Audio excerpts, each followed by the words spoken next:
Vijayawada MP Kesineni చిన్ని తన కార్యాలయంలో కార్యకర్తలు, పార్టీ నేతలు, కుటుంబ సభ్యులతో కలిసి భోగి మంటలు వేశారు. మాజీ సీఎం జగన్ బొమ్మతో ఉన్న పట్టాదారు పాస్ పుస్తకాలను భోగి మంటల్లో వేసి కాల్చేశారు ఎంపీ. కూటమి ప్రభుత్వంలో రాజముద్రతో కూడిన పాస్ పుస్తకాలను రైతులకు పంపిణీ చేశామన్నారు. కూటమి పాలనలో రాష్ట్రంలో రైతులు సుభిక్షంగా, సంతోషంగా ఉన్నారని చెప్పారు ఎంపీ.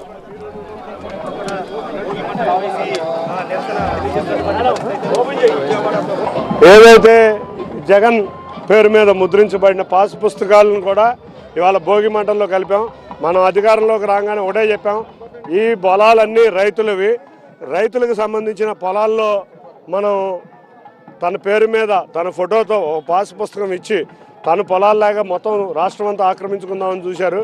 ఎవరు చూసినా పాస్బుక్ చూస్తే అదేదో జగన్కి సంబంధించిన స్థలం లాగా ఉంది. మేమైతే ప్రభుత్వ అధికార రాజముద్రతో స్థల యజమాని ఫోటోతో మేము ఇవాళ పాస్బుక్లు స్థల యజమానులందరికీ ఇచ్చి జగన్ పాస్ పుస్తకాలన్నీ కూడా భోగి మంటల్లో కలిపేయడం జరుగుతుంది. కాబట్టి రైతులందరూ కూడా చాలా ఆనందంగా ఉన్నారు.